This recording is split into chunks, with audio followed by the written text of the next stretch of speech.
Olá, bom dia. Bom dia. Hoje, quarta-feira, dia 7 de fevereiro, né?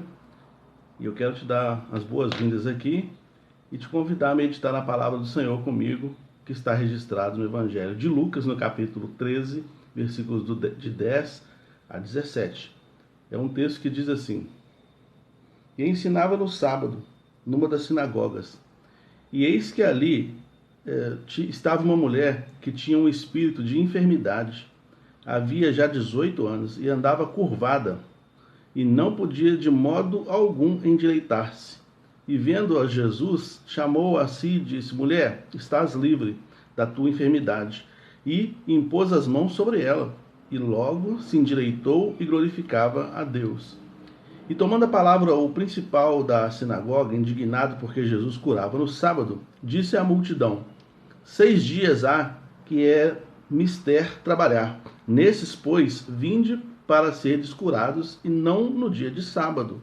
Respondeu-lhe, porém, o Senhor, e disse: Hipócrita, no sábado não desprende da manjedoura cada um de vós o seu boi ou jumento, e não o leva a beber água? E não convinha soltar dessa prisão no dia de sábado essa filha de Abraão, a qual 18 anos Satanás a mantinha presa? E dizendo ele isso, todos os seus adversários ficaram envergonhados, e todo o povo se alegrava por todas as coisas gloriosas que eram feitas por ele. Esse é um texto forte, né? E é um texto que traz muitas lições. Ele tem uma série de informações aqui que são muito úteis para o nosso crescimento, mas o nosso tempo é curto. E eu quero tirar algumas lições desse texto aqui, no sentido só da parte da mulher e de Jesus. O texto fala que a mulher andava encurvada. Hoje em dia, muitas pessoas andam encurvadas, né? O celular hoje deixa a gente encurvado o tempo todo. Há países na Ásia em que o semáforo não é colocado no alto, mas na calçada, na beirada da calçada. Então a pessoa vem andando, e ela já está olhando para o celular aqui, ó. Ela só tira o celular para o lado e já vê lá se está verde ou vermelho para ela. Se tiver verde, ela atravessa. Às vezes nem olha para ver se o carro avançou o sinal, né? Então tem muita gente encurvada hoje nesse sentido, no sentido físico. Mas nesse contexto aqui, a Lucas, que era um médico, ele vai falar assim, era uma enfermidade espiritual. Porque ele fala assim, havia um espírito de enfermidade nessa mulher. E não é espírito de enfermidade dito por Lucas no versículo 11 aqui, não é um eufemismo, não. Não, ele está falando sério, porque adiante o texto vai mostrar Jesus falando que Satanás mantinha essa mulher presa naquela enfermidade. Então existem algumas enfermidades que elas são de origem espiritual, que elas são realmente geradas por espíritos sutis, com vibrações sutis, com participações sutis na história da humanidade, e mantém a pessoa aprisionada naquela enfermidade. Aquele homem paralítico do capítulo 5 de João, por exemplo, Jesus falou assim, vai, não peques mais, para que não lhe aconteça coisa pior. O que ele está dizendo? Vá e não deixe mais abertura na sua vida para que Satanás não entre e te mantenha prisioneiro mais uma vez em algum tipo de enfermidade, algum tipo de situação. Então, existem alguns tipos de enfermidades assim. E nesse caso aqui, parecia ser uma possessão branda. Não era uma possessão violenta. Não tem a mulher se debatendo, não tem a mulher vociferando, não tem sai em nome de Jesus, não tem eu te ordeno, sai espírito maligno. Não tem da parte de Jesus um exorcismo na vida dessa mulher. Tem Jesus curando ela da enfermidade. Uma vez que Jesus curou ela da enfermidade, o espírito maligno saiu. Aquilo que alimentava o espírito maligno naquela vida, saiu. Sabe? Então, e essa mulher estava onde? Essa mulher estava na sinagoga, ela estava no ambiente de culto. Muitas vezes, até dentro do ambiente de culto, alguma possessão leve é possível. Às vezes a gente não percebe a atmosfera, às vezes a gente não percebe o movimento, as coisas como estão acontecendo. Às vezes a gente não percebe que no ambiente de culto é uma batalha espiritual muito grande. O pregador, ele tem que se esforçar muito para entregar a mensagem. Eu estava ouvindo de um pregador famoso, conhecido, muito conhecido mundialmente, ele falando sobre uma experiência dele, que é uma experiência minha e de todos os outros que sobem no púlpito para pregar. No domingo à noite existe uma exaustão, na segunda-feira uma ressaca. Hoje à noite talvez eu falar sobre isso no culto. A mensagem está preparada para logo mais à noite na igreja, tem um pouco a ver com isso. Mas uma exaustão que emocional, física, parece que eu carreguei 500 sacos de cimento nas costas.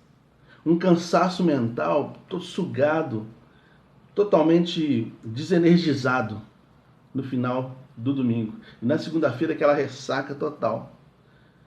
É impressionante isso, né? Eu já ouvi isso de algumas pessoas que eu convidei para pregar na igreja, que relataram isso para mim, que aconteceu com elas. Eu já experimento isso na minha vida há mais de 20 anos, há mais de 20 anos pregando, e a mesma experiência. Você termina de pregar. Então, a igreja também precisa participar nesse processo da pregação, né? De manter a vigilância, o espírito de oração, manter a reverência. Isso tudo ajuda a mensagem chegar, porque enquanto a mensagem está sendo pregada ali, o inimigo está trabalhando ali para impedir que a mensagem chegue no coração das pessoas. Ele está ali com um passarinho tentando pegar semente, né? Como diz o texto lá. Então a gente tem que ficar atento a essa movimentação. Essa mulher estava no templo, numa sinagoga, que é um templo, né? Ela estava na sinagoga ouvindo a palavra, mas ela tinha uma enfermidade espiritual que acompanhava a vida dela durante 18 anos. Tem pessoas que frequentam os cultos e tem uma enfermidade espiritual que está acompanhando. Está ali, tem um espírito maligno ali, que ele não se manifesta abertamente, não tem uma voz distorcida, não tem nada, mas ele está ali. Aí a pessoa toma tudo quanto é tipo de remédio, não resolve, a pessoa vai em tudo quanto é tipo de médico, não resolve, a pessoa ela está encurvada, né? E outra coisa, esse espírito maligno ele tocou aonde? Na coluna dessa mulher, né? A coluna é o ponto principal do corpo, né? Porque manter o corpo ereto, né? É a coluna. Então ele tocou nesse ponto. Existem coisas na nossa vida que são de importância vital. Existem coisas na nossa vida que são importantes para nos manter de pé, nos manter ereto. Existem pontos específicos. Então ele tocou na coluna, essa mulher ficou encurvada. Encurvada, ela não tem contato visual com ninguém, ela não tem contato visual nem com Deus, ela não olha para cima, está encurvada, está olhando para baixo. Sabe? E muitas pessoas são assim, não olham no rosto das pessoas, não olham para o céu, não olham para Deus. Ela só olha para aqui, ó, só para o raio de contato dela aqui, para onde ela vai andar, o próximo passo. É a última coisa que ela vê. Ela não tem perspectiva de futuro, ela não olha para frente. Às vezes o inimigo mantém a pessoa assim, né?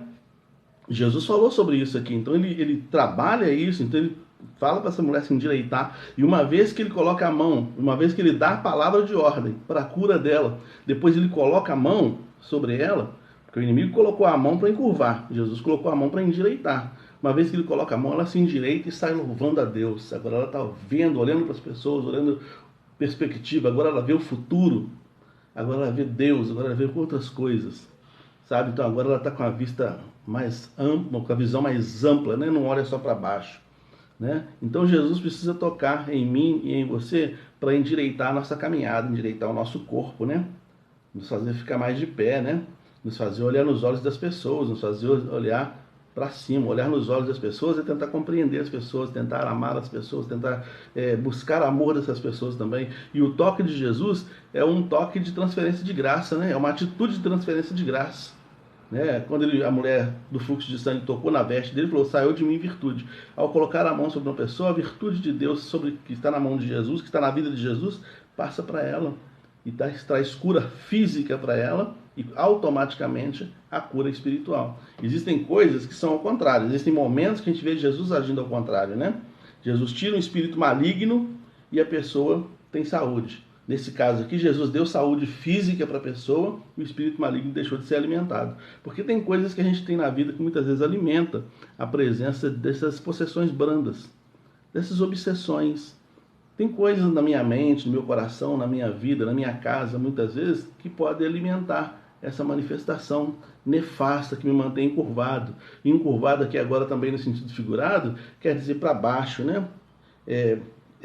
Depressivo, murcho.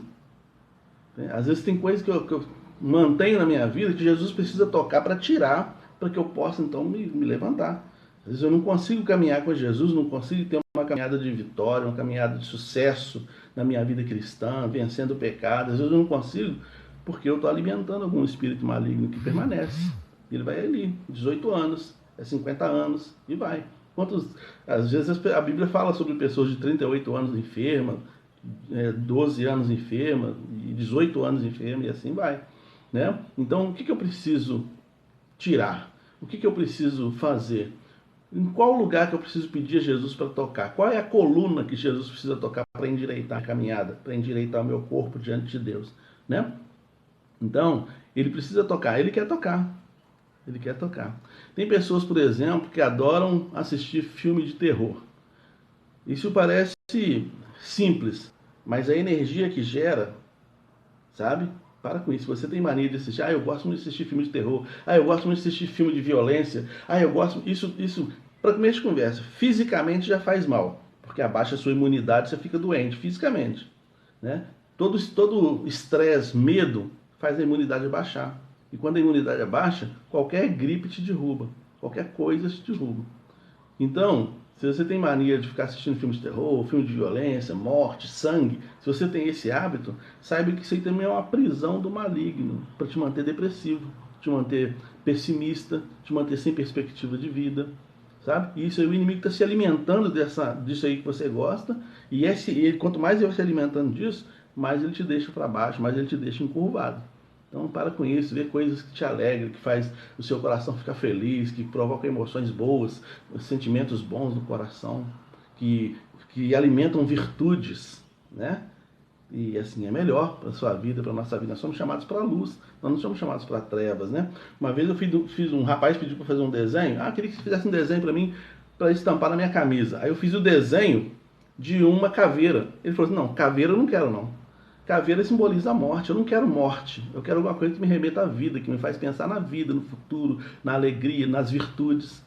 Aí eu falei, realmente vou parar com isso. Eu gostava de desenhar uma caveirazinha, não, vou parar com isso. Teve uma vez que um amigo meu, ele é desenhista profissional, então ele desenhou no quarto dele um tubarão voando, a imaginação, um tubarão voando e engolindo metade de uma pessoa, partindo metade da pessoa, sangue para todo lado. Ele teve pesadelos recorrentes. Esse amigo meu, de vez em quando, assiste live, talvez ele está assistindo aí. Ele teve pesadelos recorrentes até quando ele pediu para pintar a parede do quarto dele. Então ele lixou aquele desenho todo, pintou a parede com outra cor, aí a alma dele ficou sossegada.